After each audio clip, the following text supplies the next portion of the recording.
Karachi cantt का railway station आमतौर पर जिंदगी और हंगामे का मरकज होता है, लेकिन आज रात एक मुख्तलिफ कहानी लिख रहा था। पंजाब के सफर के लिए उमर, पप्पू और असलम स्टेशन के प्लेटफॉर्म नंबर 2 पर मौजूद थे।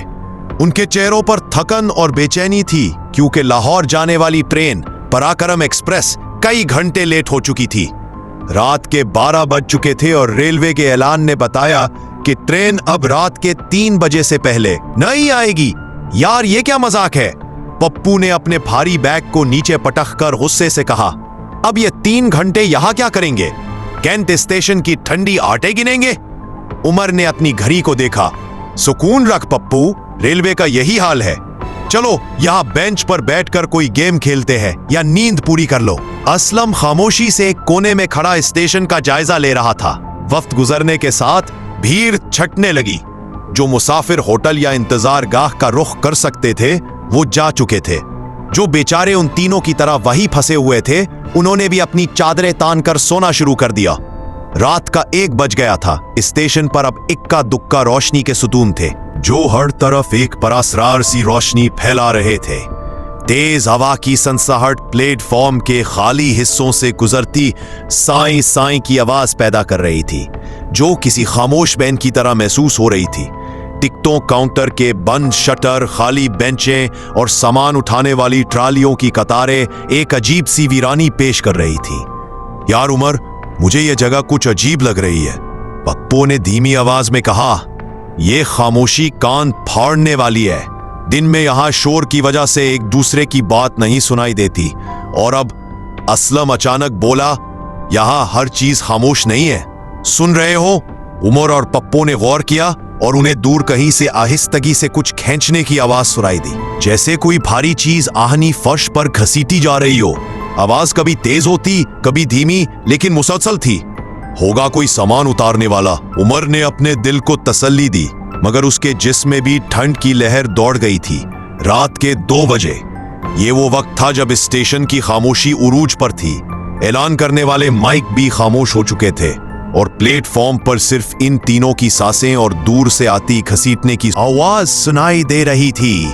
असलम ने अपने बैग से एक छोटी तस्बीह निकाली और उसे पकड़कर कुछ पढ़ने लगा। महसूस हो रहा है कि हम अकेले नहीं हैं। असलम ने गहरी सांस ली।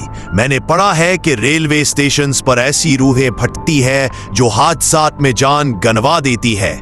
ये जगह पुरानी है और यहाँ कई हादसे हुए होंगे। पप्पू हंसने लगा। तुम फिल्मों से बाहर निकलो मेरे दोस्त। ये बिजली का कोई फॉल्ट होगा या चूहे होंगे? चूहे इतनी जोर से आहनी चीज नहीं घसीट सकते, उमर ने संजीदगी से कहा। वो खुद खौफजदा था, मगर पप्पू के सामने नॉर्मल रहने की कोशिश कर रहा था। अचानक बिल्कुल उनके पास, उनके करीब खड़े एक खाली बेंच से एक तेज चीख जैसी आवाज आई। तीनों बुरी तरह उछल पड़े। आवाज ऐसी थी जैसे किसी ने जोर से अपने नाखून लकड़ी की बेंच पर रगड़े हो। जब उन्होंने उस तरफ देखा तो बेंच पर नाखूनों के गहरे निशानात बन चुके थे। पप्पू का रंग उड़ चुका था। ये इंसान का काम नहीं हो सकता। असलम ने फौरन खड़े होकर बाआवाज बुलंद औज़ु बिल्लाह और कुछ कुरानी आयात पढ़ना शुरू कर दिया। जैसे ही पढ़ना शुरू किया, घसीटने वाली आवाज यकदम बंद हो गई और स्टेशन पर बिल्कुल खामोशी छा गई। लेकिन इस खामोशी में एक नई चीज का इजाफा हुआ, एक नाकाबिले बयान ठंडक जो जिस्म को अंदर तक जमा रही थी। उमर ने अपने फोन की टॉर्च जलाई और चारों तरफ देखा।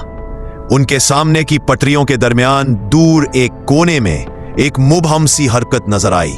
ऐसा लगा जैसे कोई लंबा बेशक्ल साया खड़ा है। जैसे ही टॉर्च उस पर पड़ी, वो साया तेजी से प्लेटफॉर्म की छत के तारीक हिस्से की तरफ सरक गया। 3 बजने में सिर्फ 15 मिनट बाकी थे। ट्रेन आने का ऐलान किसी भी वक्त हो सकता था, मगर खौफ ने उनके होश उड़ा दिए थे।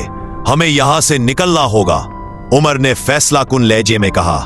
ट्रेन आ रही है या नहीं, हम स्टेशन से बाहर जाकर गेट पर इंतजार करेंगे। जैसे ही वो अपने बैग उठाकर बाहर निकलने वाले थे, पप्पू ने बेसाख्ता पीछे मुड़कर देखा और एक भयानक चीख मारी। उमर, असलम, वो वहां है, प्लेटफॉर्म के वस्त में, जहां से ज्यादातर मुसाफिर आते जाते थे। एक हवल्ला नमूदार हुआ। ये मुकम्मल सियाह साया था, जिसकी ना आंखें थीं ना हाथ पैर, बस इंसानी कद का एक स्याह हवल्ला। इसकी रफ्तार गैर मामूली थी। वो एक जगह से दूसरी जगह बगैर कोई आवाज पैदा किए महज एक पलक झपकने में पहुंच रहा था। उमर ने पप्पू का हाथ पकड़ा और भागने का इशारा किया। भागो स्टेशन से बाहर, गेट की तरफ। वो दोनों मेन एग्जिट की तरफ भागे। असलम चंद लम्हों के लिए जमूत का शिकार हो गया। वो अपना सामान छोड़कर भागने से हिचकिचा रहा था। इसने सोचा कि वो तेजी से अपना बैग उठा ले। जैसे ही असलम बैग उठाने के लिए झुका, वो काला साया बिजली की रफ्तार से उसके पीछे आ गया। इमर और पप्पू ने मुड़कर देखा तो वो मंजर इनकी रूह तक को हिला गया। वो हैवाना असलम के गिर्द चक्कर लगा रहा था। फिर इससे पहले कि असलम कोई हरकत करे, वो साया एक लहर की तरह असलम के जिस्म से लिपट गया। असलम के मना से खौफनाक गला घूंटने वाली चीख निकली। ये चीख चंद लम्हों में डूब गई और असलम का जिस्म जमीन पर गिर गया। उमर और पप्पू को लगा जैसे किसी ने उनके दिल को मुट्ठी में दबोच लिया हो। उमर ने भागने की रफ्तार तेज की। वो पप्पू को घसीटता हुआ ले जा रहा था। असलम, असलम, पप्पू चीख रहा था। वो मर गया। पप्पू देख नहीं रहा? अगर हम रुके तो हमारी बारी है, उमर ने चीखते हुए कहा। वो मरकजी गेट की तरफ भागे।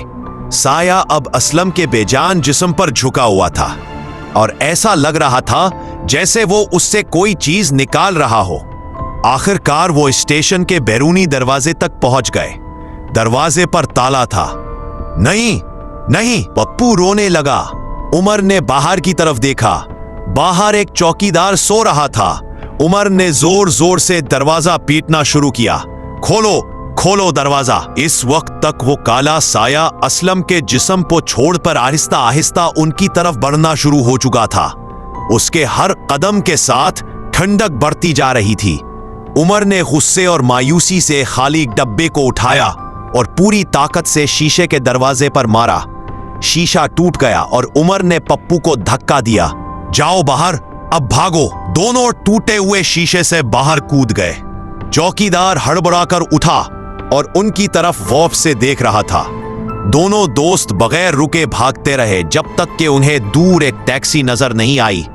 वो टैक्सी में सवार हुए और पीछे मुड़कर देखा तो कैंट रेलवे स्टेशन की वीरान इमारत रात की तारीकी में किसी देव की तरह खड़ी थी और उसके अंदर एक दोस्त की लाश पड़ी थी, जिसे एक बेरहम साया निगल चुका था। जब सुबह की पहली किरणें फूटी तो उमर और पप्पू ने पुलिस को इत्तला दी। तहकीकात की गई। असलम का जिस्म मिला, मगर पुलिस उसे एक आम दिल का दौरा या किसी सांप का डसना करार देती रही। उमर और पप्पू ने हर किसी को असल कहानी बताने की कोशिश की, मगर किसी ने यकीन नहीं किया।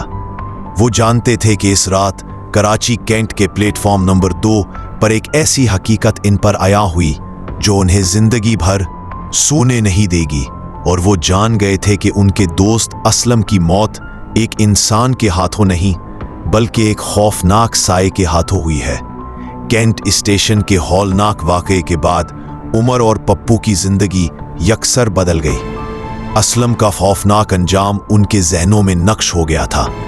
उन्हें रातों को नींद नहीं आती थी और दिन के उजाले में भी किसी भी तारीक कोने या गैर मुतवक्के परछाई में वो साए की झलक देखते थे। पुलिस की लेतोलाल और लोगों की बेबावरी ने उन्हें मजीद तन्हा कर दिया। क्या आप कराची या किसी और जगह की कहानी सुनना चाहेंगे तो कमेंट करें। क्या आप यकीन रखते हैं कि कुछ मखलूकात रात के अंधेरे में मौजूद होती हैं? हम इस स्याह दुनिया की खोज करते हैं जहां साइंस भी जवाब देने से कासिर है। उन खौफनाक राजों को बेनकाब करते हैं जिन्हें दुनिया छुपाना चाहती है। अगर आपके अंदर डर का सामना करने की हिम्मत है तो हमारे साथ इस खौफनाक सफर पर निकलें। चैनल को सब्सक्राइब करें और अपनी रातों की नींदें उड़ाने के लिए तैयार हो जाएं।